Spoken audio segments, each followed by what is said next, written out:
Para hoy hemos invitado a Victoria Ortiz. A Vicky ustedes la conocen porque Vicky es adscripta a la cátedra y particularmente colabora con nosotros en los teóricos, o sea que la han cruzado durante este año en varias ocasiones. Y a su vez, como les dije en el mail, Vicky es becaria doctoral de CONICET, además de ya tener formación de posgrado en otras áreas y en otros campos. Así que Vicky ha preparado esta clase para poder compartir con ustedes las nociones básicas de los diseños experimentales y también algunos ejemplos que ayuden a comprender mejor esta temática. No duden en hacer preguntas si las tienen, porque desde expofactos hacia experimentales, n=1 y diseños mixtos, los diseños empiezan a complejizarse un poco y tienen una terminología también un poco más difícil por ahí de ser comprendida. Entonces, no duden en hacer consultas si hay algo que no se comprende o no se entiende, ¿sí? Bueno, los dejo con Vicky y yo apago mi micrófono. Vicky, cuando quieras. Bueno, gracias Sil por la introducción. Ahora voy a compartir pantalla. ¿Sí? Pueden ver la presentación.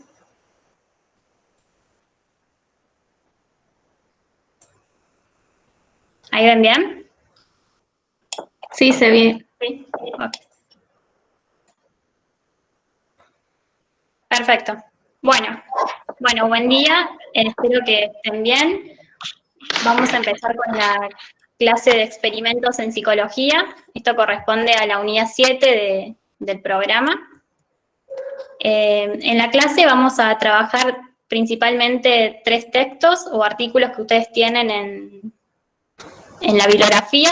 Uno corresponde al texto de experimentos con grupos de distintos participantes, a diseños experimentales con el mismo grupo y a diseños factoriales.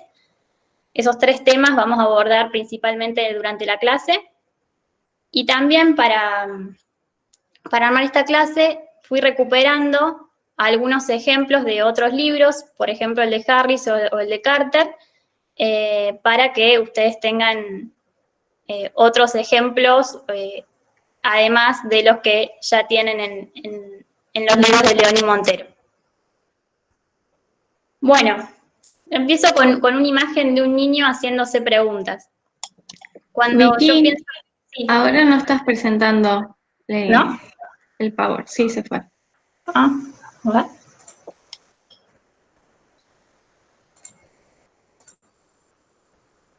Que puse ocultar. Ahí está. ¿Ahora sí? Ahora sí. Ahora sí. Sí, perdón. Bueno, empezaba, esta era la filmina que tenían antes, que es sobre la bibliografía, ¿no? Bueno, empiezo la clase con una imagen de un niño haciéndose preguntas, haciéndose esas preguntas cuando son chiquitos que preguntan por todo, ¿por qué?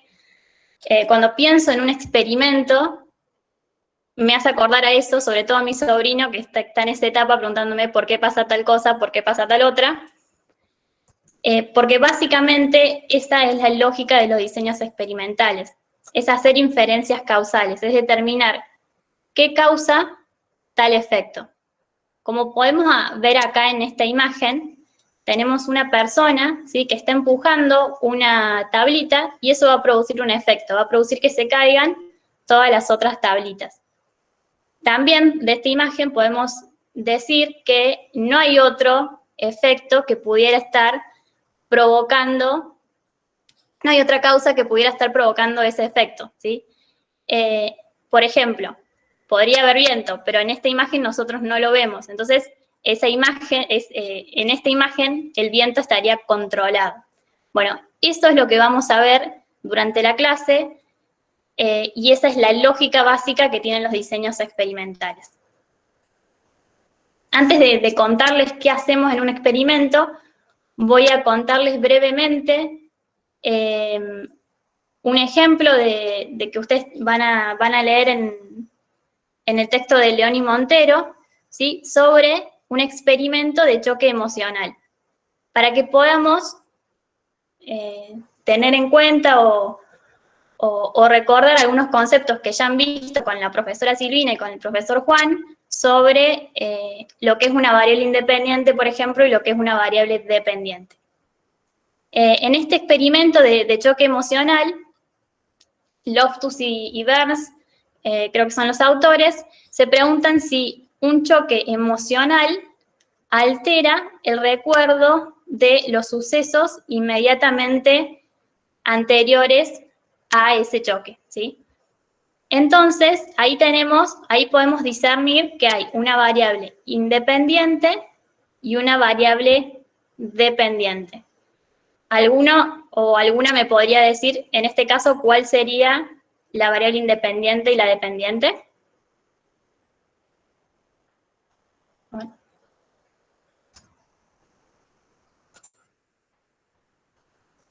Si hay algún mensaje en el chat. ¿Los profes podemos decir? Sí, también. ¿Necesitas una definición de lo que es cada una o tenés algún estudio para identificar?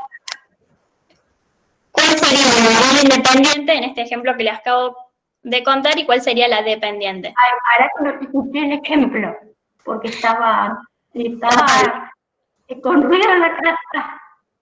El ejemplo es, si un choque, lo que quieren investigar es que si un choque emocional altera el recuerdo de los sucesos inmediatamente anteriores a ese choque. Claro, o sea que la variable dependiente, ¿qué era lo que querían investigar?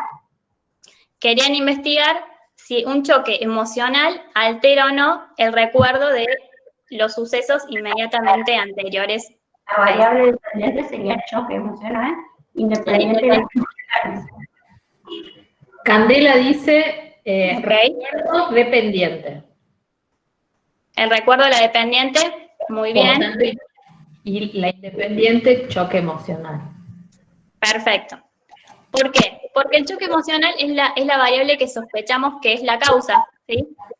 Y queremos ver qué sucede con otra variable que en este caso es el recuerdo o la memoria, en este caso específico, ¿sí?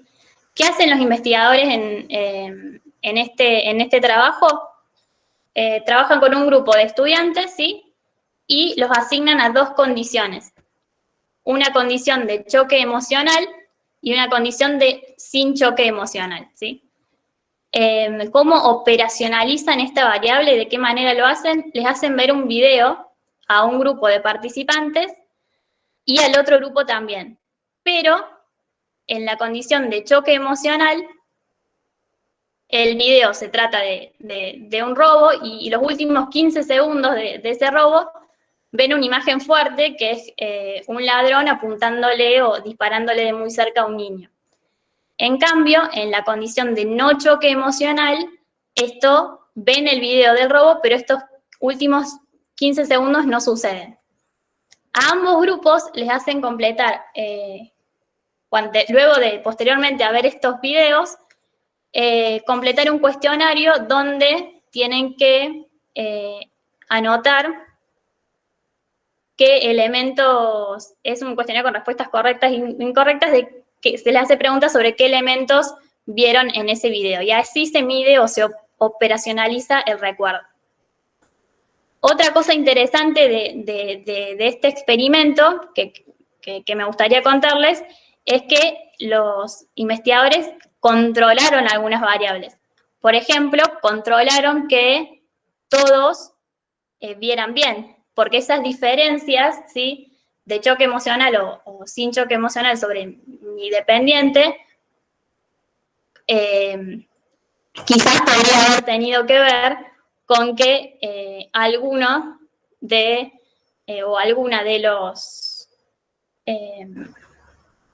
estudiantes que no veía bien en ese caso. Entonces, controlaron algunas variables.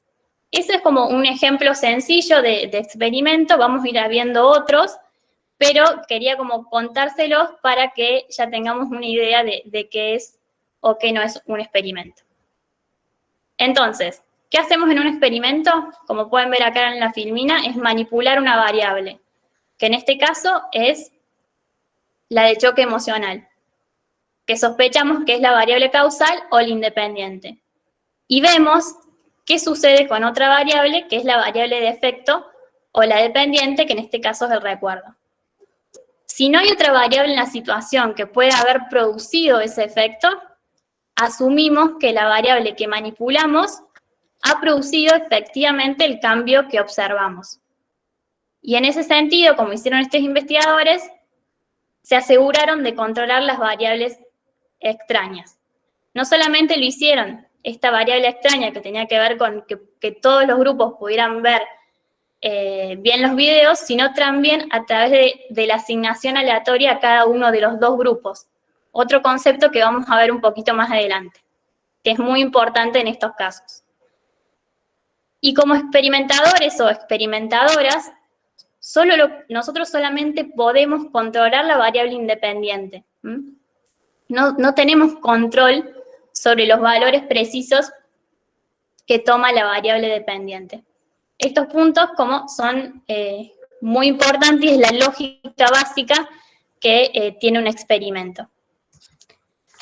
Además, ¿qué significa manipular una variable independiente? Es alterar los valores o los niveles que toma. En este caso teníamos la condición de choque emocional y lo que hicimos, pusimos una condición donde sí había choque y una condición de no choque. Es decir, alteramos los niveles que toma esa variable independiente. Todo experimento que hagamos, otra cosa importante, es que debe proporcionar un grupo de mediciones de la variable dependiente bajo cada una de las condiciones de la independiente. Es decir, en este caso yo tengo dos condiciones, una condición en donde no había choque y otra condición donde sí había choque, y tengo mediciones de los participantes de ambos grupos en ambas condiciones, ¿sí? Y por último, todos los experimentos tienen una hipótesis nula y al menos una hipótesis alternativa. ¿Y eso qué es lo que significa? Una hipótesis nula significa que va a haber variaciones en mi variable dependiente. Va a significar que no hay la hipótesis nula es que no va a haber diferencias en mi variable dependiente según las condiciones que yo asigne a los participantes. Pero en cambio, en la hipótesis experimental es exactamente lo contrario, es que va a haber diferencias, ¿sí?, en mi variable dependiente en función de las condiciones a las cuales yo asigne los participantes. Este concepto que plantea Vicky no es nada nuevo para ustedes, porque cuando vimos en el capítulo 2, problema de investigación e hipótesis, lo que Vicky llama hipótesis experimental es lo que ustedes conocen como hipótesis de investigación. E hipótesis nula es lo mismo que ustedes conocen como hipótesis nula, ¿sí? Simplemente como para que al variar el nombre no crean que es algo totalmente diferente a lo que ya conocen, ¿sí? Perfecto. Les traje acá una imagen, ¿sí?, de una sala experimental, para que vean que no es algo tan alejado, porque capaz ustedes piensan, no sé, cuando la imagen de un experimento es solamente en un laboratorio experimental con ratas o con algún animal. No, perfectamente los psicólogos y las psicólogas podemos hacer experimentos con personas en ambientes controlados como este que les muestro acá en la pantalla. Esta imagen corresponde a mi tesis de grado, en donde lo que yo intentaba estudiar era la influencia de los procesos cognitivos en la toma de decisiones cooperativas. Entonces, ¿qué hice para operacionalizar esas variables? Tenía un grupo de estudiantes que los asignaba a dos condiciones. Mi variable independiente eran los procesos cognitivos, y lo asignaba a dos condiciones. En una condición tenían que tomar decisiones de forma rápida y en otra condición tenían que tomar decisiones de forma lenta. Y ambos grupos tenían que luego tomar una decisión de cooperación en un juego experimental que, bueno, no me voy a poner a detallarlo acá, pero bueno, era un juego donde uno toma decisiones de distribución. Yo les traigo esta imagen para que vean que, o sea, ¿ven algo particular en esta imagen? ¿Algo que les llame la atención? Es una pregunta.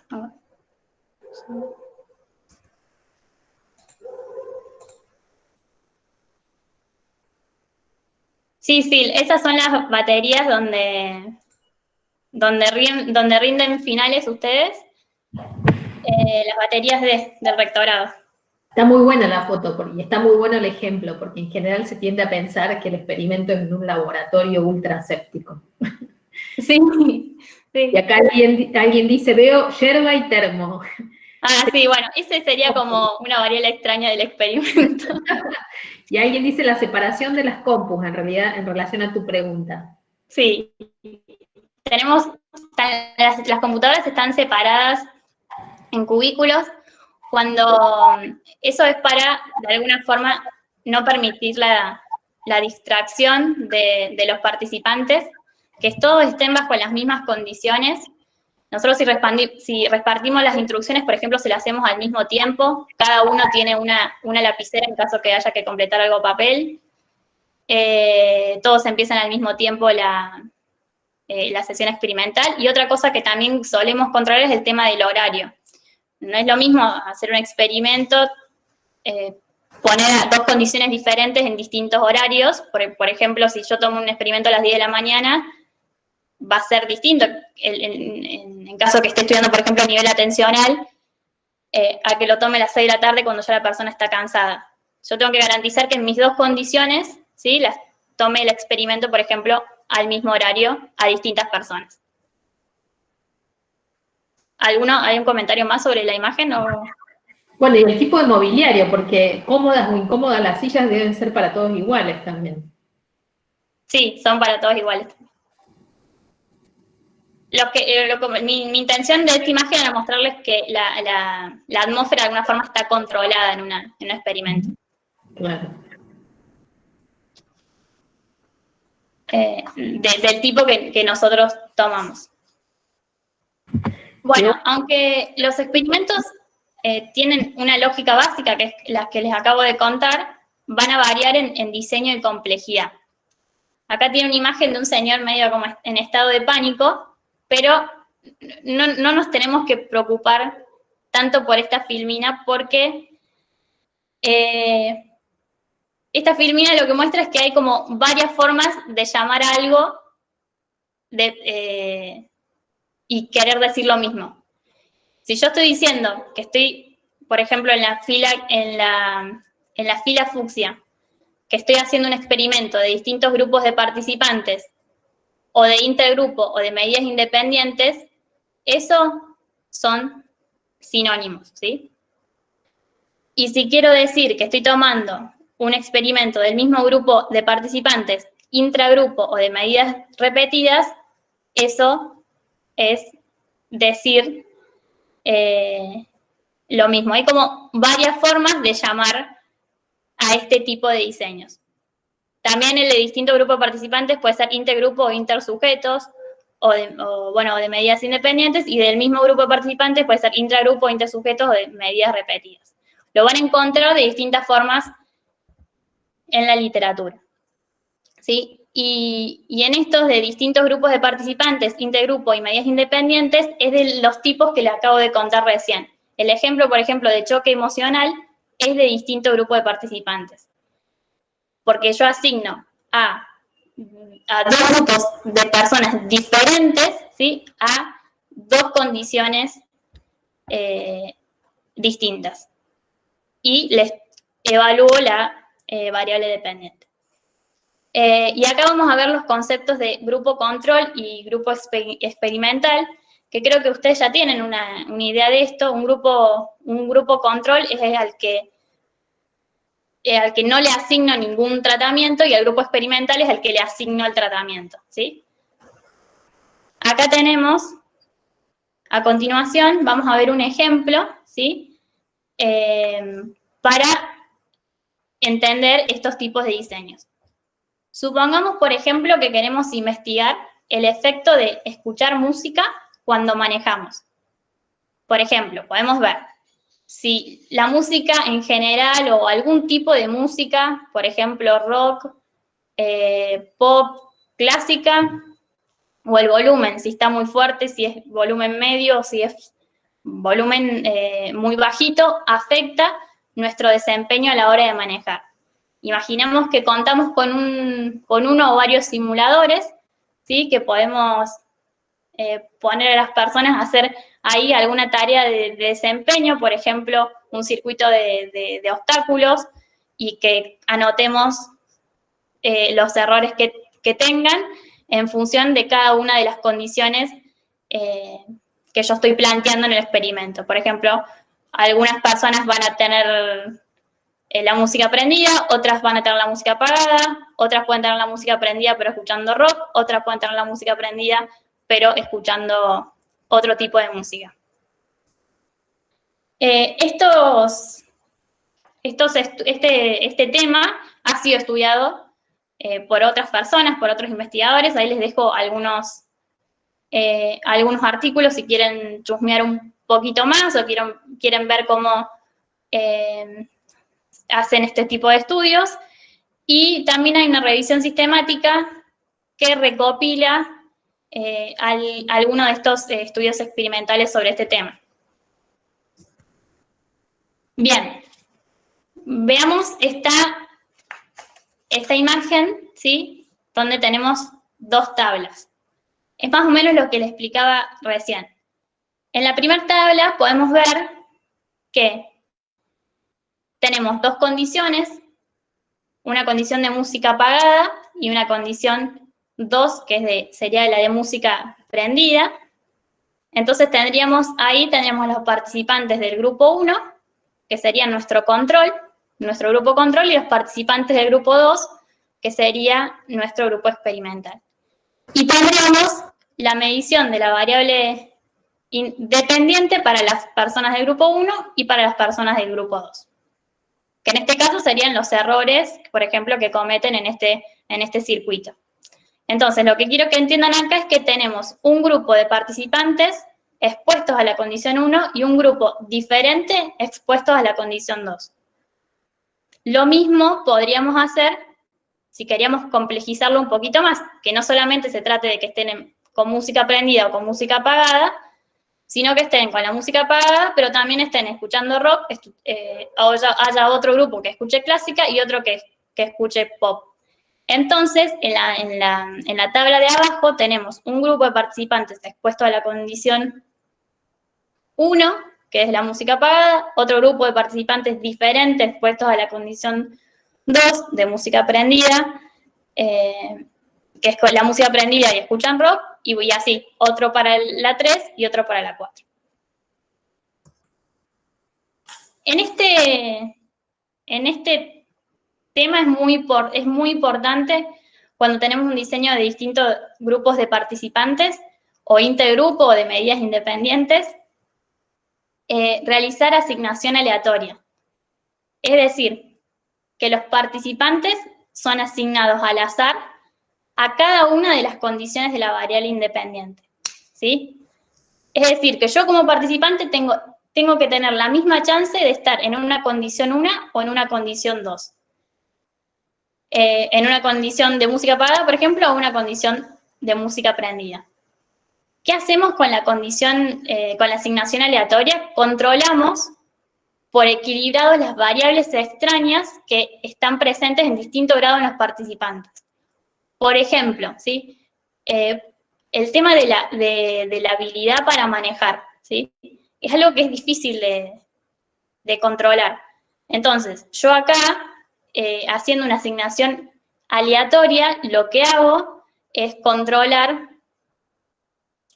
para que mis diferencias, si encuentro diferencias en la condición 1 o en la condición 2, en relación a mi variable independiente no sea por la habilidad que tengan algunos participantes en manejar, sino sea precisamente porque está la música apagada o porque está la música prendida, ¿sí? Hay algo que es muy importante que sepan, es que la asignación aleatoria es diferente a la selección aleatoria, ¿sí? La selección aleatoria tiene que ver, y esto creo que lo han visto cuando vimos, lo deben haber visto en psicoestadística, tiene que ver con las muestras, ¿sí? Con las muestras probabilísticas, que es diferente a la asignación aleatoria, porque la asignación aleatoria es lo que me permite, es como adentro del experimento, lo que me permite equilibrar las diferencias individuales de los participantes en cada uno de los grupos.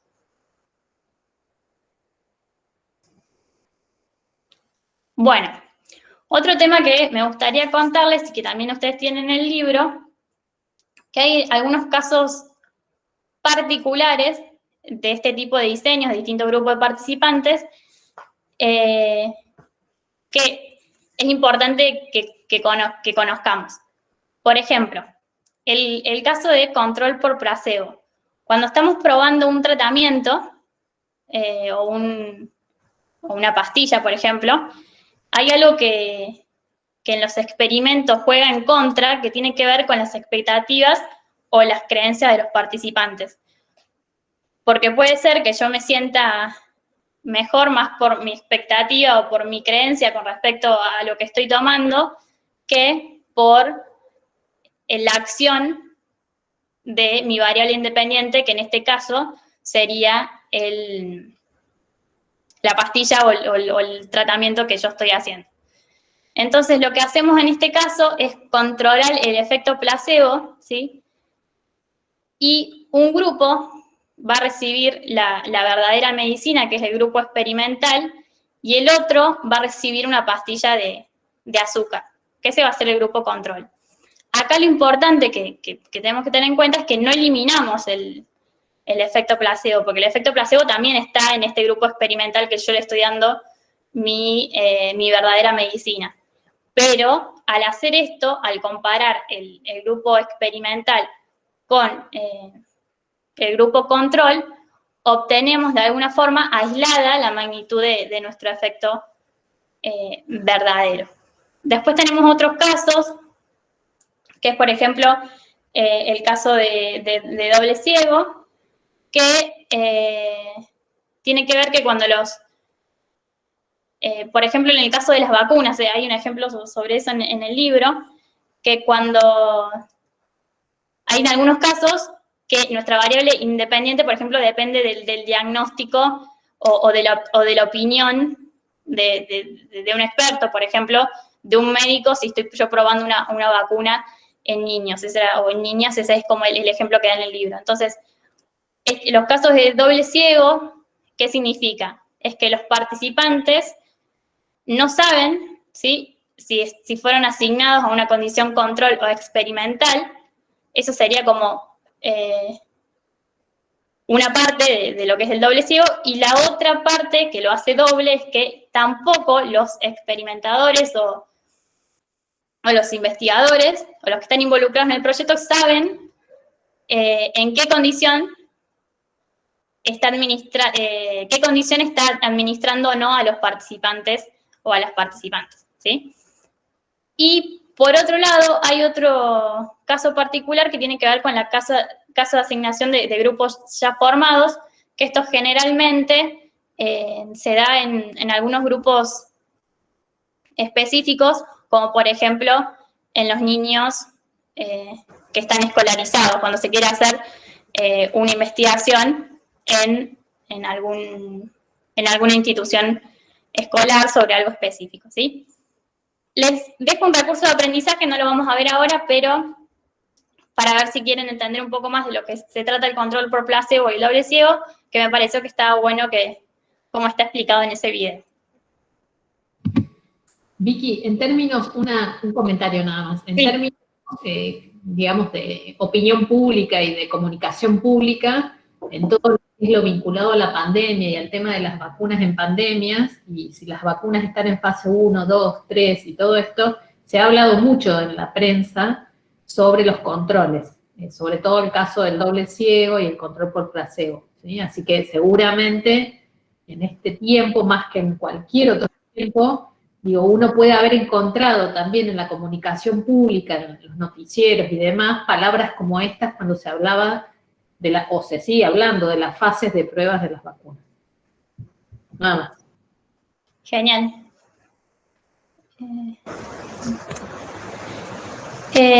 Ahora, después, tienen que pasar aquí.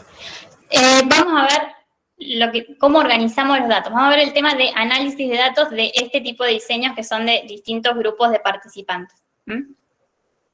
Tiene que ver con, lo primero que tenemos que hacer antes de analizar de los datos es organizarlos, ponerlos en una base. Este tipo de diseños, ¿cómo quedarían organizados? Bien, tenemos una primera columna, que es la columna de la izquierda, donde vamos a tener a nuestros participantes, el participante 1, 2, 3, 4, 5, y todos los experimentos, y todos los participantes que tengamos. Después acá, esta es una columna que hay que prestarle atención, que es la segunda, donde vamos a tener nuestra variable independiente, ¿sí?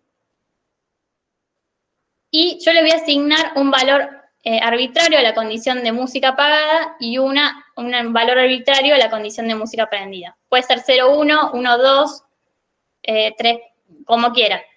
Como está apagada la música, le puse un valor 0, y como está prendida, le puse un valor 1. Y después vamos a tener una tercera columna, que va a ser mi variable dependiente, que van a ser los errores que cometan las personas al conducir, ¿sí?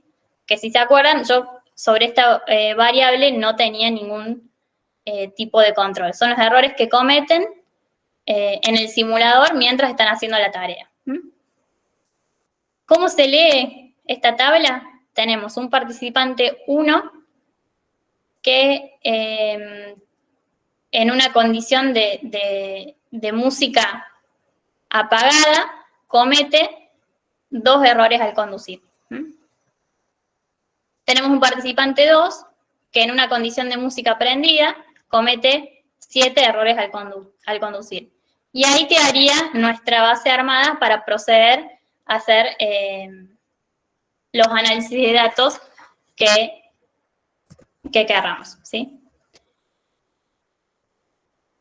Con respecto a lo que son los análisis de datos, en los experimentos, todas las comparaciones de los resultados entre distintos grupos expresan si las diferencias encontradas son estadísticamente significativas, ¿sí? Ustedes van a encontrar, cuando lean un artículo, un valor que se llama el p-valor, ¿sí? Hay un valor que es como una regla que existe, es que cuando el p-valor es menor a 0.05 o menor a 0.01, podemos decir que hay diferencias entre las medias, ¿sí? O entre las varianzas o lo que estemos comparando entre los dos grupos, nuestras condiciones experimentales, nuestras condiciones que nosotros asignemos a los sujetos. Es importante que ustedes sepan que detrás de la significación estadística siempre está la significación teórica. ¿Por qué? Porque la significación estadística nos dice si hay diferencias entre dos grupos, ¿sí? Si hay diferencias entre esos niveles entre los dos grupos, entre esas condiciones a las cuales yo estoy asignando a mis participantes, ¿sí? Pero tienen que saber que nosotros cuando hablamos coloquialmente decimos como, entendemos por significativo algo que es importante o es relevante. Pero en estadística esto no es así. Nosotros lo único que estamos diciendo es que estas diferencias encontradas son estadísticamente significativas entre estos grupos que yo estoy comparando, pero nada más. La relevancia teórica tiene que ver con en el contexto de investigación en el cual estamos, con el objetivo de nuestro estudio. Por ejemplo, les voy a dar un ejemplo de esto. En el libro hablan de que en el libro de León y Montero, hablan de que están probando un tratamiento, ¿sí? Y que les da estadísticamente significativo, que comparan dos grupos, ¿no? A uno le dan un tratamiento para adelgazar y a otro no. Y encuentran diferencias estadísticamente significativas. ¿Eso qué significa? Que el grupo que está tratado disminuye en 2 kilogramos su peso. Esto en un contexto, por ejemplo, para un nutricionista, en comparación a los que no, ¿no? Entonces, esto es lo que... empecé a trabar, pero esto es lo que significa en un contexto para un nutricionista, puede servirle, por ejemplo, para un caso específico si está aplicando tal dieta. Pero para un contexto de venta, que yo adelgace con esa medicina 2 kilogramos, no sé si va a ser muy efectivo en el mercado. Eso quedó claro, la diferencia entre lo que es la significación estadística y lo que es la significación teórica, que tiene que ver con la relevancia, con la importancia y de lo que estamos estudiando y el contexto en el cual estamos estudiando. A ver. ¿Sí? ¿Hay alguna? Claro. Ok. Porque esto es un poco complejo. ¿Se entiende qué es diferencia estadísticamente significativa? En principio. Después vamos a ver si se entendió diferencia teórica en cuanto a relevancia del fenómeno y la diferencia estadística. Yo no entendí mucho, ¿lo podrías volver a explicar? Sí, lo A voy a ver, ya lo va a volver a explicar Vicky, pero quiero como recordar algunas cosas que son como medias básicas para ustedes y que más o menos deberíamos tener claridad. Cuando un investigador está pensando en un diseño experimental, lo que quiere probar es si su variable independiente, que la manipula, esto que dijo Vicky, uno la manipula porque le asigna diferentes valores a esa variable independiente, provoca efectos en la variable dependiente. ¿Hasta ahí se entiende? Sí, hasta ahí sí. Perfecto. Entonces, para eso se vale de un grupo control. El grupo control no tiene intervención de la variable independiente. ¿Estamos de acuerdo? Sí, profe. Bien. Aquí que la hipótesis de investigación o la hipótesis experimental es que lo que yo quiero es encontrar efectos, es decir, variabilidad en la variable dependiente del grupo experimental.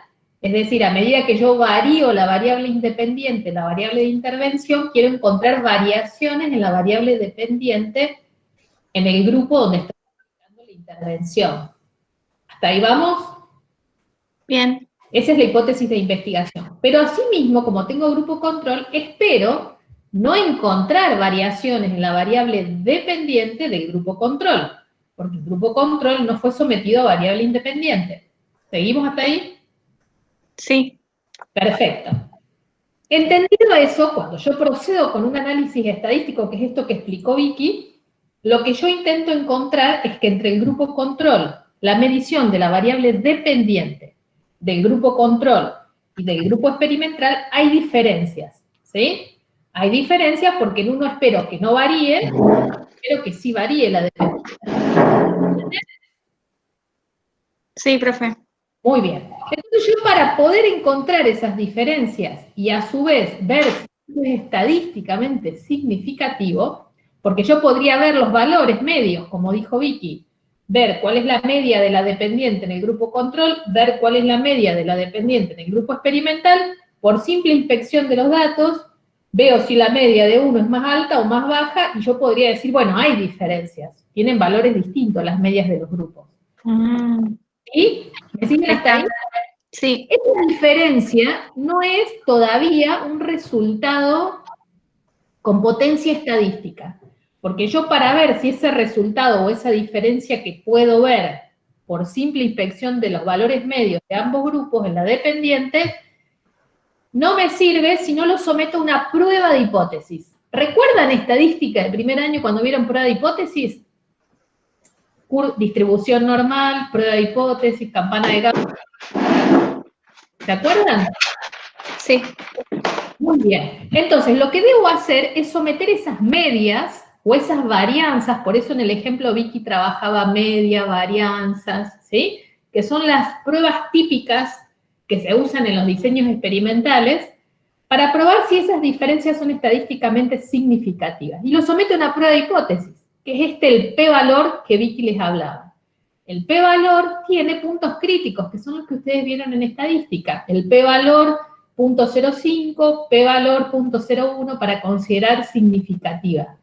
Que esto es aceptar que esa variación es estadísticamente significativa y no cometer error de tipo 1. ¿Sí? ¿Se acuerdan de eso?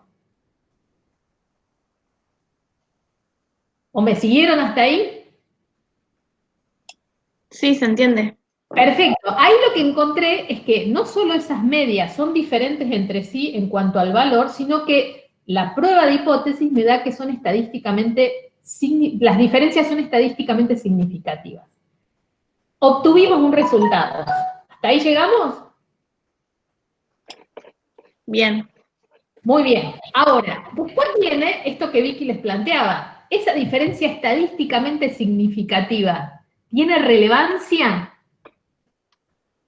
¿Se entienden los niveles diferentes de análisis que Vicky les fue presentando? Luisina dice, yo me acuerdo, pero también me recuerdo que me costó un montón entenderlo en estadística. Bueno, sería bueno, Luisina, como yo dije el primer día, es recuperar los textos de estadística, ¿sí?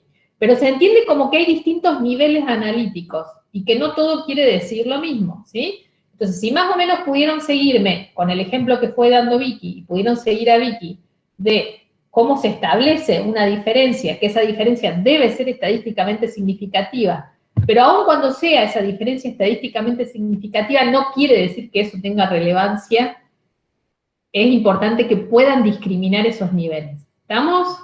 Le dejo a Vicky el mando. Perfecto, muchas gracias, Sil. Ahora, lo que le agrego a lo que dice Sil, es que nosotros podemos tener, como vimos, ejemplos con 2 grupos de participantes distintos o con 3 o más grupos, ¿sí?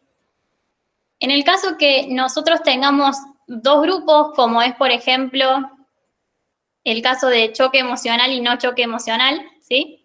O el caso de música aprendida o música apagada, lo que hacemos ahí es una comparación de medias, ¿sí? Vamos a sacar las medias de un grupo y vamos a tener la media de otro grupo. Y ahí me puede dar un valor mayor en una, un valor mayor en otra, un valor menor en una, un valor mayor en otra, pero como explicaba bien Sil, eso estadísticamente todavía no nos dice nada. Por eso tomamos este p-valor como criterio. Si en esa comparación de medias que yo hago mediante un estadístico que se llama prueba T de Student o una prueba U de Mann-Whitney, me da significativa esa comparación de medias, puedo rechazar mi hipótesis nula, es decir, que no hay diferencia entre las medias de los grupos, y aceptar mi hipótesis experimental o alternativa, que es que hay diferencia entre las medias de los 2 grupos. Que yo use una prueba T de Student o una prueba U de Mann-Whitney depende de si se cumplen criterios de normalidad o no. No me voy a detener a explicarlo aquí, pero esos son conceptos que ya han visto ustedes en técnicas, en psicometría, creo. Y por otro lado, si nosotros tenemos 3 o más grupos,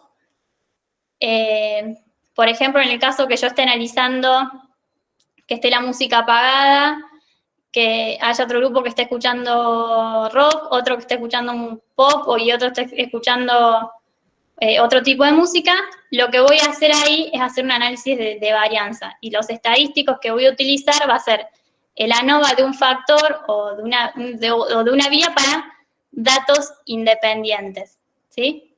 ¿Y eso qué me va a decir? Si me da significativo, ¿sí? Si tengo un p-valor menor a 0.05 o valor menor a 0.01, voy a poder rechazar mi hipótesis nula, es decir, que no hay diferencia entre las medias de los diferentes grupos, y aceptar mi alternativa, que al menos un par de medias son significativamente distintas a una de las otras.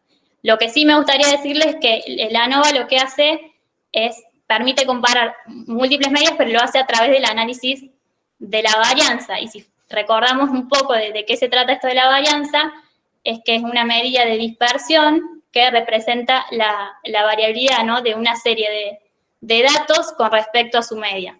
Nos permite de una forma captar estas diferencias individuales que en realidad muchas veces terminamos no pudiendo controlar en un experimento. Dicho todo esto, acá terminamos con este primer tipo de diseño, que es con distintos grupos de participantes, y pasamos a un ejemplo sobre un diseño del mismo grupo de participantes, o intragrupo, o de medidas repetidas. En el caso de nuestro ejemplo, también lo que podríamos comparar es el desempeño al conducir de cada participante cuando la música está apagada. Y también cuando la música está prendida. Entonces, lo que haríamos acá es que a cada participante de nuestro experimento estaría expuesto a las dos condiciones de nuestro experimento. Por eso se llama del mismo grupo de participantes intragrupo de medidas repetidas, ¿sí? Porque yo lo que estoy haciendo es exponiendo a mi participante a cada una de las dos condiciones, la música prendida o la música apagada. Les voy a contar otro ejemplo que ustedes tienen en el libro, que es que lo que intentan hacer los investigadores es evaluar el nivel de procesamiento del lenguaje, cómo influye el nivel de procesamiento del lenguaje con respecto al recuerdo, ¿sí? No sé si lo leyeron a este ejemplo, pero el nivel de procesamiento sería nuestra variable independiente, ¿sí?, que va a tener 3 niveles: un nivel gráfico, un nivel fonético y un nivel semántico. Y lo que hacen para medir esto es, le hacen al participante contestar 18 preguntas. Entonces, por ejemplo, para medir el nivel gráfico del lenguaje, se le pregunta, ¿esta palabra está escrita en mayúscula o en minúscula? Está escrita en mayúscula y la persona tiene que escribir sí o no.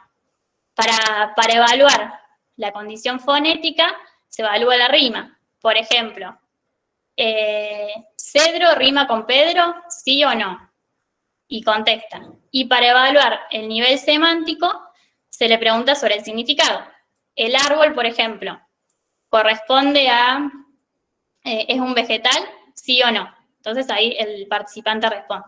Entonces tenemos una variable que es el nivel independiente, que es el nivel de procesamiento, con 3 niveles. Un nivel gráfico, fonético y semántico. Y después de esa tarea, que la misma persona está expuesta a esos 3 niveles de la variable independiente, tiene que, después que termina esto, tiene que hacer una tarea para reconocer en un listado de palabras, se le da un listado de palabras y tienen que reconocer cuáles de esas palabras se mencionaron antes. Entonces ahí lo que permite ver es que si cuál de estos tipos de procesamiento de lenguaje gráfico, fonético, semántico funciona más para recordar. Ahí tenemos como dos ejemplos, ¿sí?, particulares del mismo grupo de participantes. Como podrán ver, a partir de estos ejemplos, lo que podemos decir con respecto al otro tipo de diseño que les presenté antes, es que como ventaja vamos a requerir un menor número de participantes, o sea, vamos a requerir la mitad. ¿Por qué? Porque yo estoy asignando a una persona 2 condiciones, y en el otro tengo que asignar a una persona a una condición y otra persona distinta a otra condición. En el otro tipo de diseño se me duplican los participantes. Y otra ventaja que es clave en este tipo de estudios es que va a reducir las diferencias individuales en la habilidad a la tarea experimental. ¿Eso qué significa? ¿Se acuerdan que en el otro tipo, este tema de las diferencias individuales lo intentamos controlar de alguna forma? Y ahora, como es la misma persona la que está haciendo las dos tareas, esto se controla automáticamente. Pero también este tipo de estudios presenta ciertas desventajas o efectos distorsionantes que los tenemos de alguna forma que controlar. Por ejemplo, hay 3 desventajas. A mí la que más me importa explicarles es la de la práctica, que es una que vamos a ver después que la podemos controlar de 3 formas distintas, pero veamos. Una desventaja puede ser el efecto de aprendizaje, ¿sí? Si yo, por ejemplo, mi tarea consiste en resolver un rompecabezas en una condición que escucho, por ejemplo, que escucho música, y después tengo que hacer ese mismo rompecabezas en una condición en la cual no escucho música, y ahí va a haber un efecto de aprendizaje, porque yo la segunda vez que lo haga, lo voy a hacer mejor, pero porque ya adquirí esa habilidad para armar rompecabezas, ¿sí? Después, otro tema es la fatiga, que tiene que ver con que uno está repitiendo la tarea experimental. Hay algún tipo de diseños de este tipo que son complejos, entonces puede llegar a provocar fatiga en los participantes. Y otro tema tiene que ver con la motivación, porque si yo hago una vez una tarea y la hago de nuevo otra vez, puede disminuir mi interés o me puedo aburrir al hacerlo la segunda vez, ¿sí? Hay un tema que tiene que ver con el efecto de la práctica, que tiene que ver con el orden en que se presentan las condiciones. Imagínense que a mis participantes, a todos los participantes los pongo al principio, tienen que hacer la condición, tienen que manejar en el simulador, por ejemplo, con la música prendida. Y con la música apagada. Y en el segundo con la música prendida, ¿sí? Y después tienen que hacer la tarea posterior con la música prendida. Entonces, supongamos que encontramos que conducir en realidad mejoró cuando el desempeño del conducir mejoró cuando tenían la música prendida. Esto puede haber tenido que ver, ¿sí?, con la condición que yo le presenté a todos al principio, ¿cómo se llama?, que tuvieron que hacer la misma tarea al principio, una tarea en primer lugar y una tarea en segundo lugar, ¿sí? Entonces, este efecto lo podemos controlar de distintas maneras que ahora se los voy a explicar. Y por otro lado tenemos el efecto de la persistencia, que quería buscar algún ejemplo, que por lo que entiendo, este ejemplo tiene que ver con que cuando yo tomo a todos los participantes a una condición, tengo que ver que lo que estoy haciendo se haya extinguido por completo para poder después tomar la segunda condición. Sobre todo hay un ejemplo de tratamiento del dolor en el libro, y creo que tiene más que ver con diseños que intenten investigar cuestiones más farmacológicas o en esa línea.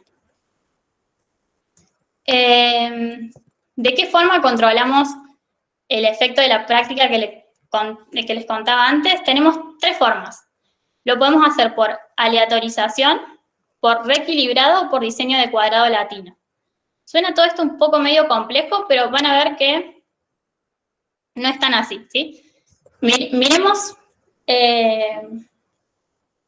empecemos con un ejemplo de aleatorización. Este es un ejemplo de aleatorización por bloques. ¿Se acuerdan que yo les conté el ejemplo de nivel de procesamiento y recuerdo, donde teníamos un nivel de procesamiento que era nuestra variable independiente, que tendría 3 niveles: nivel de procesamiento del lenguaje gráfico, fonético y semántico, y teníamos al recuerdo como nuestra variable dependiente.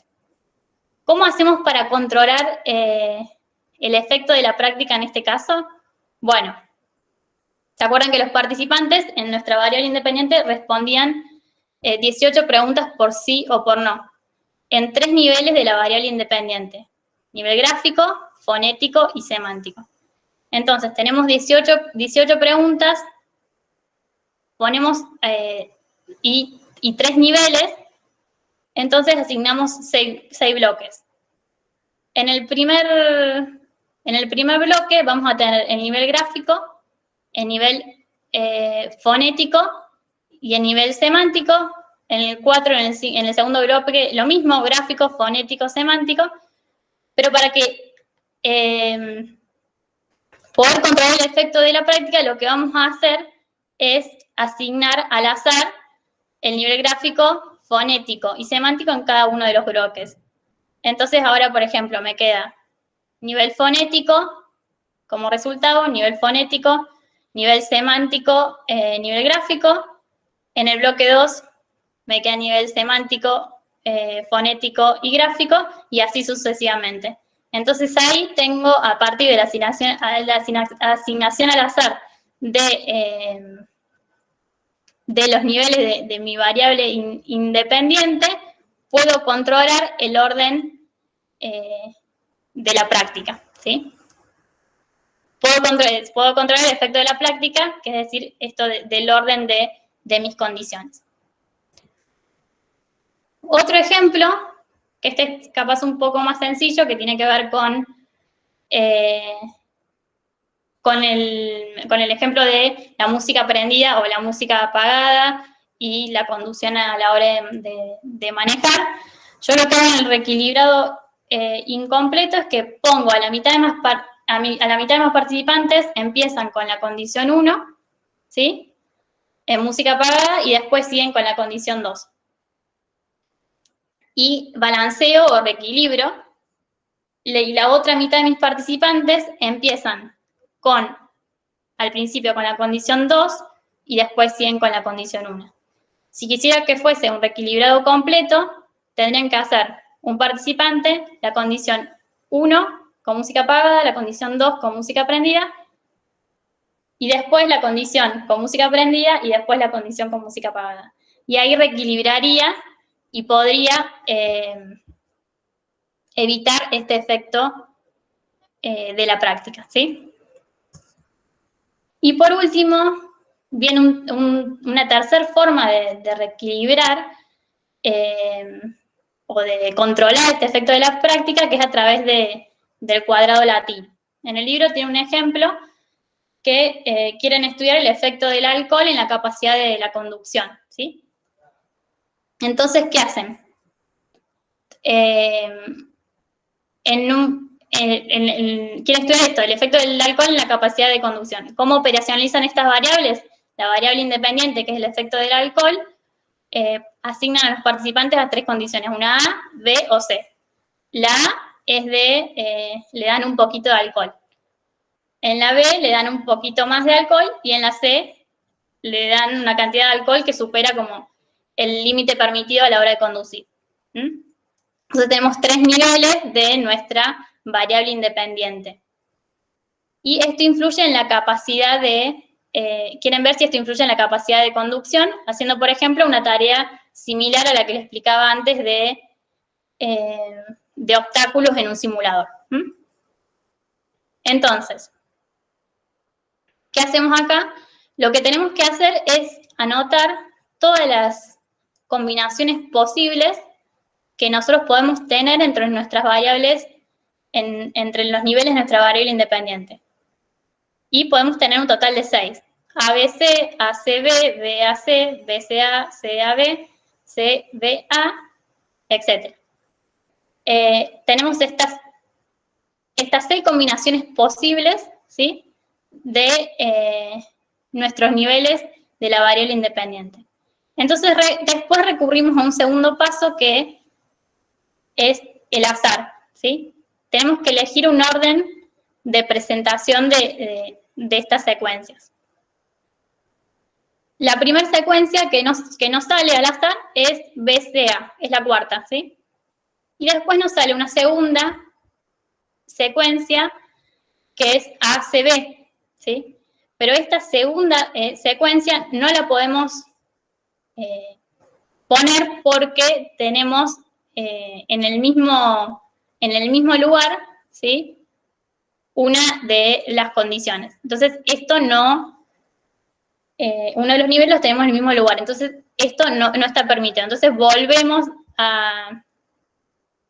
de nuevo por azar, a elegir otra secuencia, y nos queda formado este orden de presentación. Un primer orden de presentación sería BCA, otro sería CAB y otro ABC. Y ahí quedaría nuestro cuadrado latino, ¿sí? Donde no se superponen en ningún lugar ninguna de las condiciones, ¿sí? Y para que vean acá, por ejemplo, si tenemos un estudio de 9 participantes, que es muy poquito, pero si tenemos un estudio, es un ejemplo, a modo orientativo de 9 participantes, así quedaría como controlado el efecto. El primer participante iría a la condición BCA, el segundo y el tercero también, el cuarto, el 5, el 6 al otro orden de presentación, y el séptimo, el octavo y el noveno al otro orden de participación. Lo que ven acá, 5, 6, 5, 14, 15, corresponde a la cantidad de errores, por ejemplo, que cometieron los participantes en la tarea de conducción. Y esta entonces son las 3 formas que tenemos para controlar el efecto de la práctica. Podemos controlarlo por aleatorización, por reequilibrado o por diseño de cuadrado latino.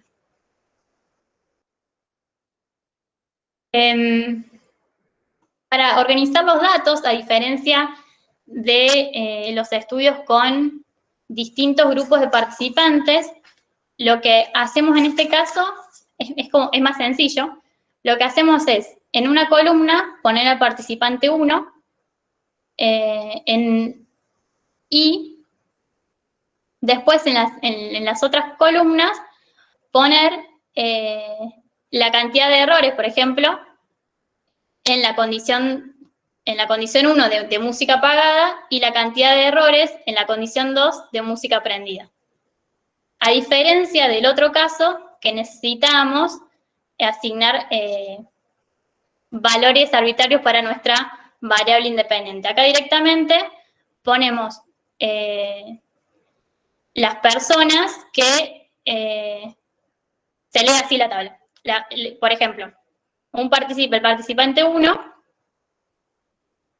cometió 2 errores, ¿sí?, en la condición 1, y cometió 7 errores en la condición 2 de música aprendida.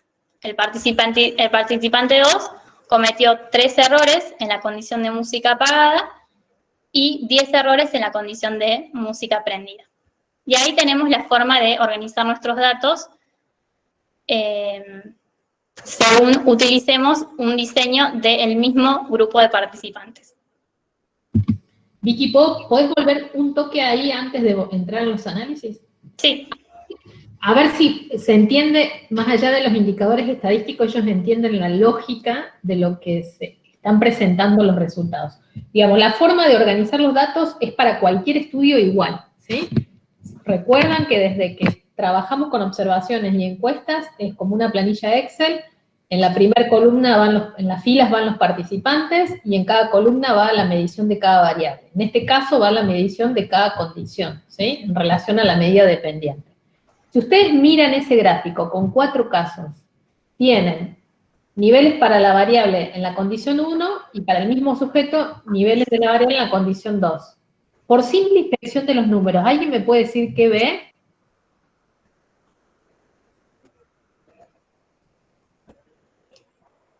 ¿Qué pasó con esos sujetos? ¿Alguien me puede decir qué ve mirando esos números? Hola. Sí. Como que con la música prendida aumentan los errores. Muy Así a bien. simple vista se ve. A simple vista pareciera eso, muy bien. Listo. Quédense con esa idea, entonces ahora vamos al análisis de datos que Vicky va a presentar, ¿sí? Pero todo el mundo ve eso, ¿no? Que pareciera, en estos poquitísimos 4 casos, que al aumentar, o sea, que al cambiar la condición y tener música encendida, la gente comete más cantidad de errores, ¿sí? Bien, genial. Quédense con esa idea y vamos a que Vicky nos presente los análisis. Bien, para este caso, siguiendo ese criterio, calcularía la media de lo que pasa en una condición con música prendida y en otra con música apagada. Y para ver, y se acuerdan que les había dicho que nos faltaba un paso, que era el tema de la significación estadística para ver si hay diferencias o no entre esos grupos, si esas diferencias que yo estoy viendo en las medias son realmente diferentes o no. Entonces, para este caso, que son 2 grupos, debería realizar una prueba T de student para datos emparejados. Y si fuesen, que son 2 condiciones, debería usar esta prueba T de student para datos emparejados. Y si son más de unas condiciones, como los ejemplos que le di, por ejemplo, de el nivel de procesamiento del lenguaje, que teníamos 3 niveles en nuestra variable independiente, gráfico, fonético y semántico. En este caso, deberíamos realizar un análisis de la varianza de un factor con medidas repetidas, ¿sí? Entonces, ahí fíjense que sería similar al otro caso, pero los estadísticos, la lógica es similar, pero los estadísticos son diferentes. Acá realizaría una prueba T student para datos emparejados y no independientes, como en el otro caso, y un análisis de la varianza de un factor con medidas repetidas y no un análisis de medidas independientes, como les expliqué en el otro caso. ¿Quedó claro esto? No sé si... ¿Se entiende? La lógica es como la misma, lo que pasa es que ahora cada persona, cada sujeto, ¿sí?, tiene más de una medición, porque estuvo expuesto a más de una condición, independientemente del orden, que es lo que Vicky intentó mostrarles con los controles sobre práctica, sobre la influencia de la práctica, ¿sí? Pero ahora cada persona no tiene una sola medición, como en el ejemplo de los diseños entre grupos. Acá cada persona tiene más de un nivel de medición, ha respondido en más de un nivel de medición porque ha sido expuesta a distintos niveles de medición de la variable independiente. Entonces se requiere de la misma lógica de prueba de diferencias, pero hacia el interior de cada medición. Por eso se usa un análisis de varianza de un factor con medidas repetidas o una prueba T de datos emparejados. ¿Sí? ¿Se entiende eso?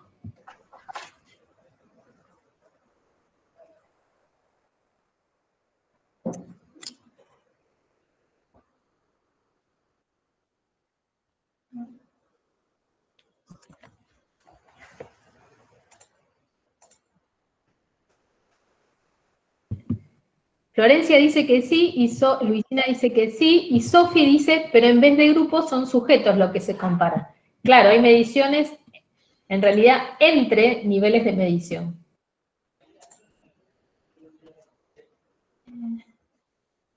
Bueno, buenísimo que quedó claro. Bueno, entonces ahí ya quedó explicado lo que es un diseño con distintos grupos de participantes y con el mismo grupo de participantes. Y ahora podemos complejizar aún más la cosa, ¿sí? Y además, por ejemplo, de ver el efecto de tener la música encendida o apagada en el desempeño de los o las conductores o conductoras, podría querer saber si esto afecta más a quienes toman alcohol que a los que no toman alcohol. Entonces, ¿qué deberíamos hacer acá? Deberíamos diseñar un experimento en el que simultáneamente manipulemos tanto la música como la ingesta de alcohol. Entonces, asignaríamos la mitad de nuestros participantes a la condición que está en música apagada y a la otra mitad la condición de música aprendida. Pero a la mitad de los participantes que están en la condición de música apagada, le voy a dar una cantidad estándar de alcohol, ¿sí? Lo voy a partir en dos, a una le voy a dar una cantidad estándar de alcohol y a la otra mitad los voy a hacer permanecer sobrios, y lo mismo voy a hacer con los participantes de la condición música aprendida. A la mitad le voy a dar una cantidad estándar de alcohol y a la otra mitad, ¿sí? Van a permanecer sobrios. Este diseño se conoce como diseños factoriales. ¿Alguno tiene una idea de por qué se pueden llamar diseños factoriales o qué es lo que estamos agregando acá? ¿Estamos agregando más variables independientes o, por ejemplo, más variables dependientes? ¿Podrían reconocer ustedes cuáles son las variables independientes y las dependientes de este estudio?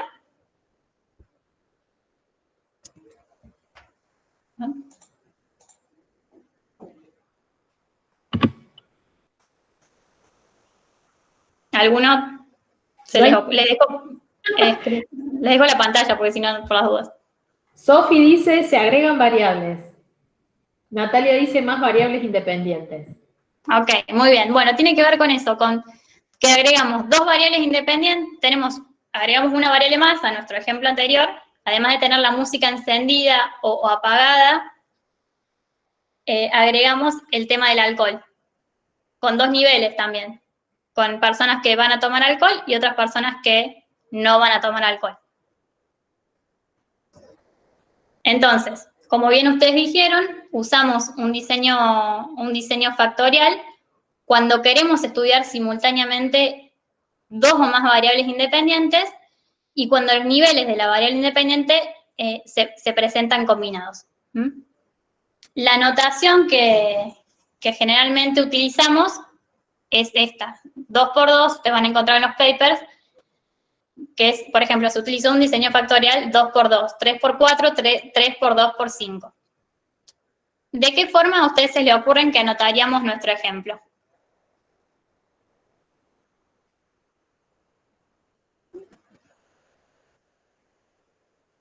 A ver. Si hay alguna pregunta, una respuesta. Sofi dice 2 por 2. Muy bien, ¿por qué, Sofi?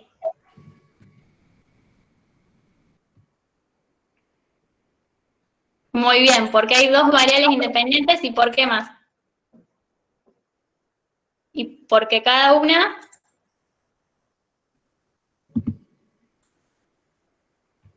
de...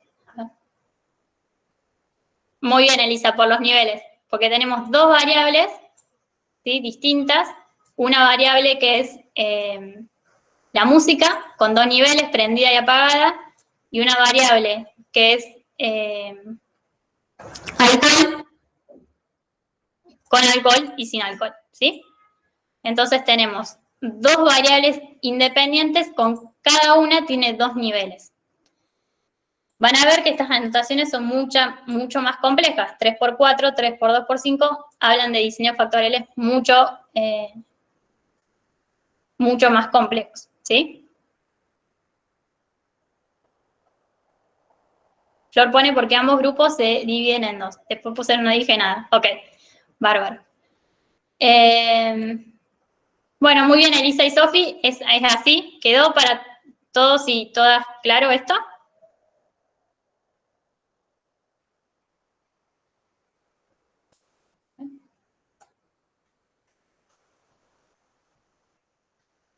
Buenísimo. Bueno, en los diseños factoriales lo que podemos ver son tanto efectos principales como efectos de interacción, ¿sí? ¿De qué se trata un efecto principal? Significa que podemos evaluar los efectos que tiene la variable independiente sobre la dependiente de cada variable independiente por separado. O, si lo decimos de otra forma, podemos evaluar los efectos de una variable independiente sobre la dependiente ignorando las otras independientes que tengamos. Por ejemplo, un efecto principal significativo de nuestra variable independiente, la música, un efecto principal significativo indicaría que el rendimiento a la hora de conducir difiere al escuchar música de cuando no se escucha música, ¿sí? Ahí estamos haciendo sobre esa variable independiente, ignorando el alcohol. ¿Quedó claro eso? A ver, el chat. Sí, todos dicen que sí. Sí. Buenísimo. Y ahora, por otro lado, tenemos lo que es el efecto de interacción, que significa que podemos evaluar los efectos de la variable independiente sobre la dependiente, pero de forma conjunta. Y acá, por ejemplo, en los gráficos tenemos un ejemplo, ¿sí? En el gráfico de la izquierda tenemos el número de errores, ¿sí? En el eje vertical de lo que los errores que cometieron las personas. Después tenemos en el eje horizontal la condición de música, que pueden estar en la condición de estar sin música o con música. Y en las líneas podemos ver el tema de estar en la condición de alcohol, que es la que tiene los triangulitos, y la de no alcohol, que tiene los circulitos, ¿sí? Entonces, acá en este gráfico podemos ver un efecto de interacción. ¿Por qué? Porque las personas que están en la condición que no toman, que toman alcohol, cometen más errores, ¿sí? Que estando en la de, ahí me trabé. Las personas que están en la de no alcohol cometen más errores que en la de alcohol. Y a su vez ahí vemos que esto es diferente a las personas que están en la de no alcohol, ¿sí? O sea, estando en la condición de música, se cometen, estando en la condición de alcohol, se cometen más errores que estando de no alcohol y música al mismo tiempo. No sé si me compliqué para explicarlo. ¿Se entendió lo que dije? Sí, se entendió lo que dije, porque no sé si lo dije. Son un poco trabados. La idea sería que ante la presencia de más alcohol y música, hay más errores. Hay más error, ahí está. Ante la presencia de más alcohol y más música, hay más error. En cambio acá, en el otro gráfico, no vemos esa interacción. Las dos van como al mismo nivel, ¿sí? El rendimiento de conducción con alcohol y sin alcohol es más o menos igual cuando los participantes escuchan música que cuando no. Ahí quedó claro.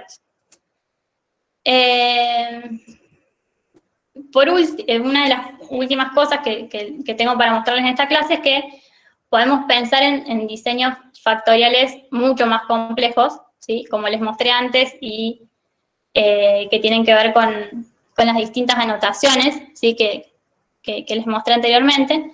Por ejemplo, en este caso podemos tener un ejemplo donde mi variable independiente música tenga 2 niveles, sea apagada y prendida, y mi variable independiente de alcohol tenga 4 niveles. Tenga ningún vaso, que no le dé ningún vaso a esas personas, que le dé un vaso, que le des 2 vasos o que le des 3 vasos. Entonces tendría 4 niveles de mi variable independiente de alcohol. Entonces, ¿qué tendremos acá? 8 condiciones. Esto es como un nivel mucho más complejo. ¿Y cómo lo anotaríamos? A ver, los dejo a ustedes porque creo que esto ya lo engancharon. ¿Cómo anotaríamos este tipo de estudios? Sería un 2×2, un 2×4, un 2×3, un 2×5.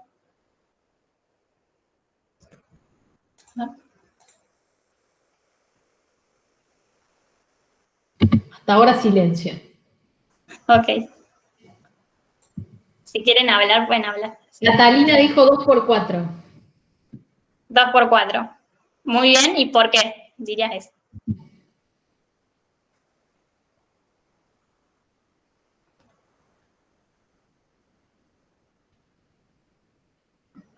Vicky, porque hay 2 niveles y, o sea, nivel apagado y prendido y 4 niveles de ningún vaso, vaso 1, vaso 2 y vaso 3. Ok, sería porque tenemos 2 variables independientes, ¿sí? Una con 2 niveles cada una y otra con 4 niveles cada una. Exacto. Bien, perfecto. Bien, Lucía, Catalina, Nicole, también fueron en esa línea, así que está bien. Bueno, buenísimo, quedó claro eso entonces. Una de las últimas filminas que la había puesto al principio esta filmina, pero decidí como ponerla al último porque a partir de todos los conceptos que fuimos recuperando, podemos creo que entenderla un poco mejor, ¿sí? Hay ciertas cualidades de los experimentos o exigencias o propiedades que tienen los experimentos. Una que tenemos que buscar y que tenemos que alcanzar a la hora de hacer un experimento. Una tiene que ver con la fiabilidad, ¿sí? La fiabilidad está relacionada con la replicabilidad. O sea, que podamos replicar, que podamos repetir un experimento bajo las mismas condiciones y que lleguemos a los mismos resultados.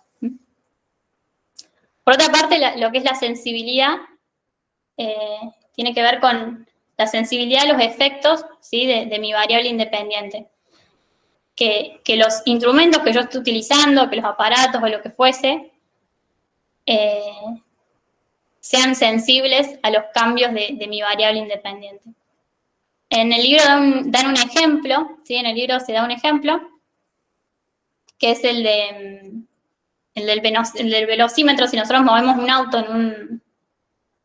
en un garage, el velocímetro me va a indicar que está entre 0 y 5 kilómetros por hora la velocidad, pero eso, por ejemplo, no me va a servir usar un velocímetro si yo quiero medir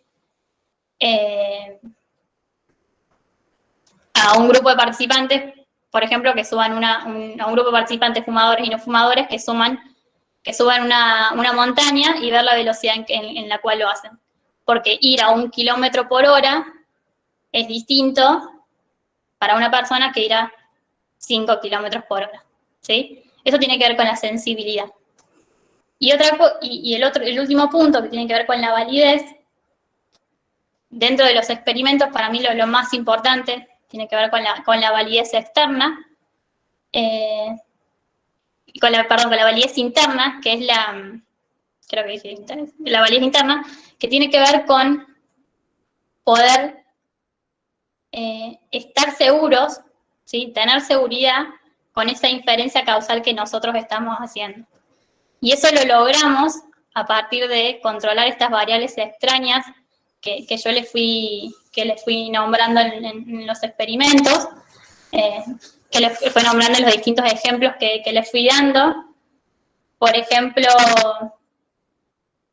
en esto de las diferencias de las condiciones físicas de la visión, que eso los experimentadores lo controlaron en un experimento, o por ejemplo esto de las habilidades a la hora de manejar, que a partir de la asignación aleatoria yo lo controlo. Entonces, este es un punto como muy importante a la hora de considerar que haya seguridad que otras variables externas o extrañas no estén interviniendo para producir ese efecto. Y por último, lo que tiene que ver con la validez externa y la ecológica. La validez externa tiene que ver con la posibilidad de extrapolar nuestros resultados, de la generalización de nuestros resultados, y la validez ecológica tiene que ver con que muchas veces la simplificación en la forma que nosotros operacionalizamos nuestras variables en general no puede tener nada que ver con lo que pasa realmente en el contexto real o natural, ¿sí? Estas son, creo que las cualidades o las exigencias o las propiedades que ustedes van a encontrar a partir que lean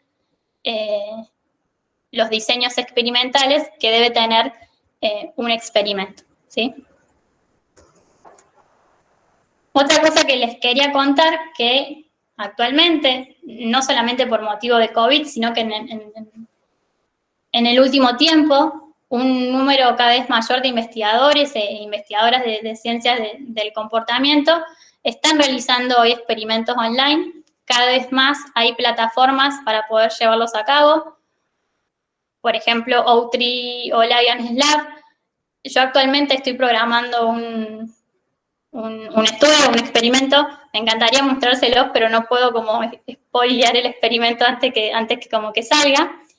Pero después capaz si los largamos en algún momento, no sé, estaría bueno que vean cómo funciona los experimentos online.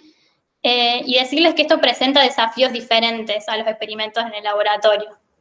¿Sí? Que presenta que tenemos que desarrollar ciertas habilidades de programación, tenemos que controlar los abandonos de los participantes, que no solamente es porque la persona no tenga ganas de responder en medio del experimento, sino porque hay problemas técnicos. Otras cuestiones que se tienen que chequear es la doble participación, que no participen la misma persona haga 2 veces el experimento. Son todas otras cuestiones o desafíos que los experimentos online hoy están trayendo y nada, está bueno porque es como otra forma de hacer experimentos, válida también. Hay estudios que comparan experimentos en el contexto online, tanto como en un contexto presencial de laboratorio, dando los mismos resultados, lo cual da cierta seguridad a la hora de correr este tipo de experimentos. Y como para ir cerrando y para distendernos un poco, ¿sí?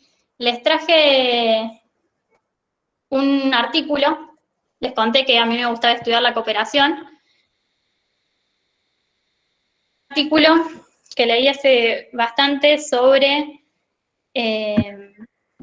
la cooperación en niños y en niñas y en chimpancés, ¿sí? Les voy a leer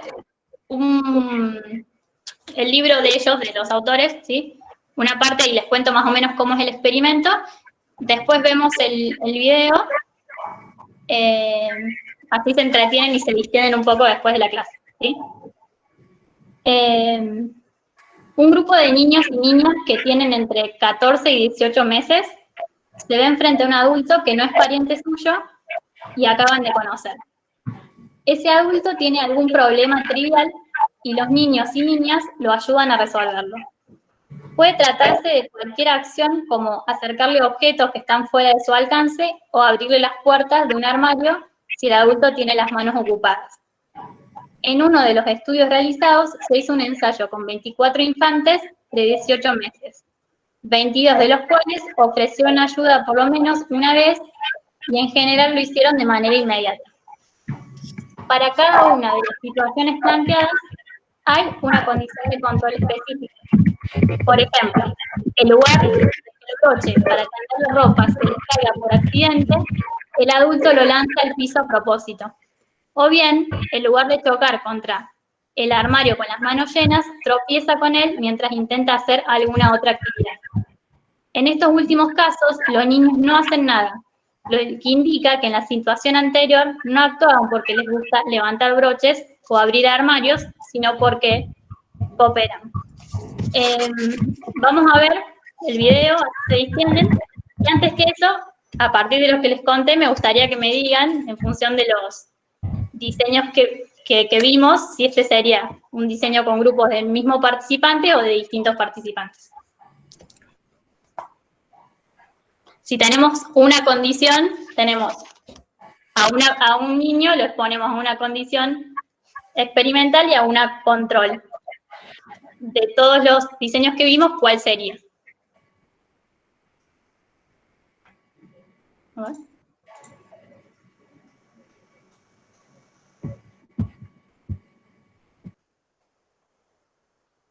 Ay, había una pregunta de validez. Yo intenté responderla porque pensé que cortaba ahí, pero no te preocupes, ya la respondí, así que no hace falta. Perfecto. Bueno, ¿alguno se le ocurre?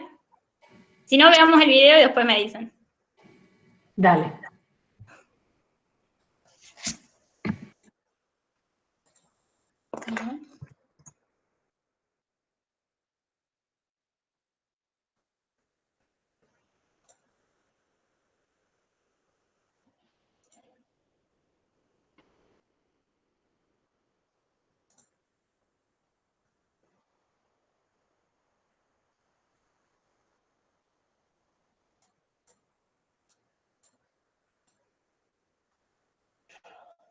Ahí está el experimentador.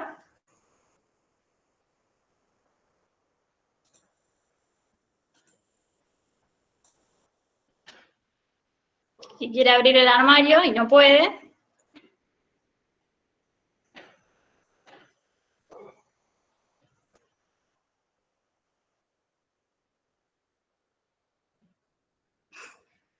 Y ahí va el niño y se lo abre.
Bueno, después se los dejo ahí para que vean las otras situaciones, pero no sé, me pareció como lindo para cerrar la clase con eso.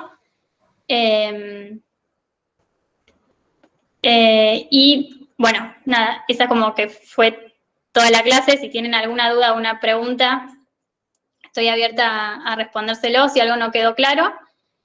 Y no solamente nos distengamos con conciencia, sino también con conciencia en este momento que estamos viviendo. Me pareció lindo terminar con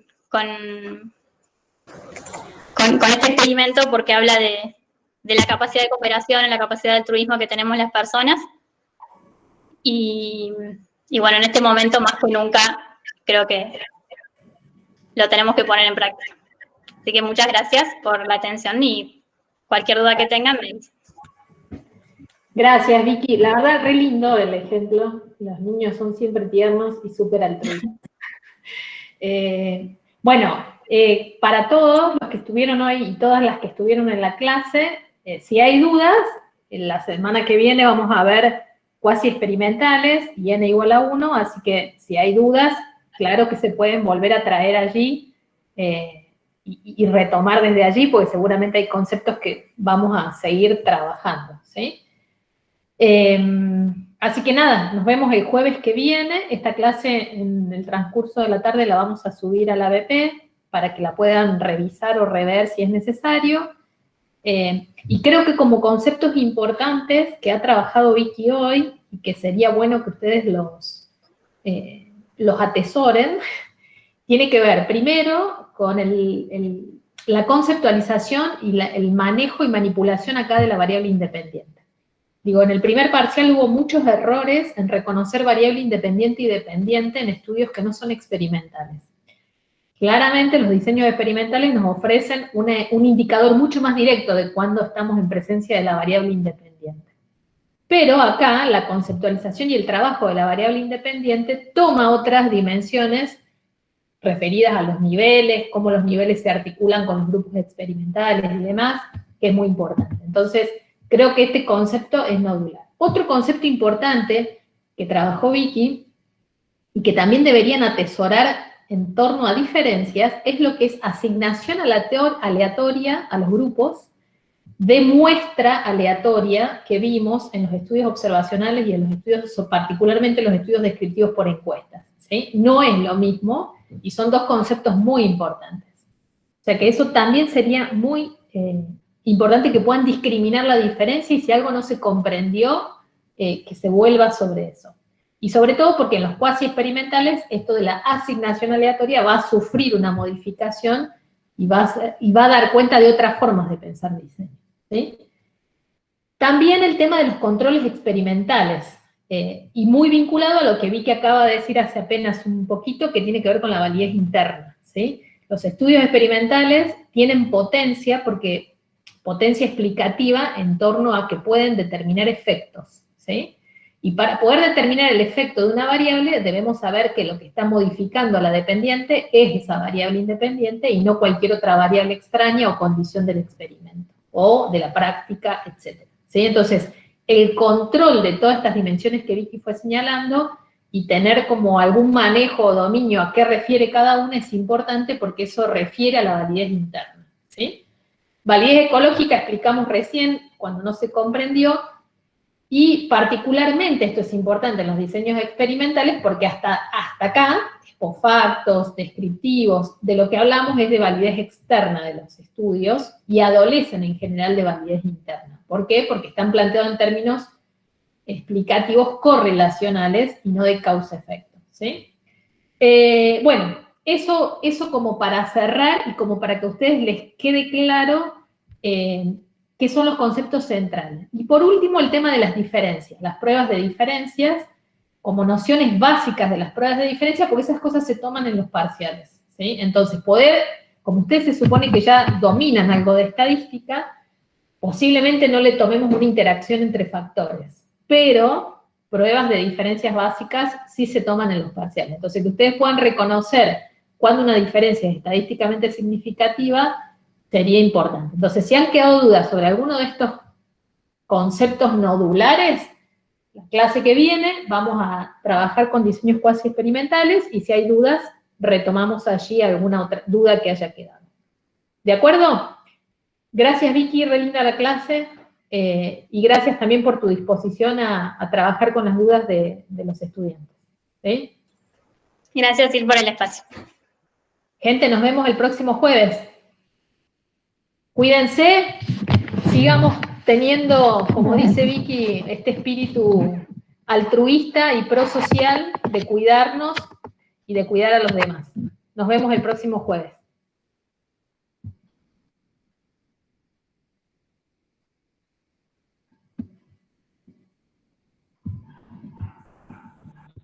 Sí, estás grabando. ¿Seguís Sí, grabando? Ahí sí, está. sí, ahora voy. Gracias, Mili.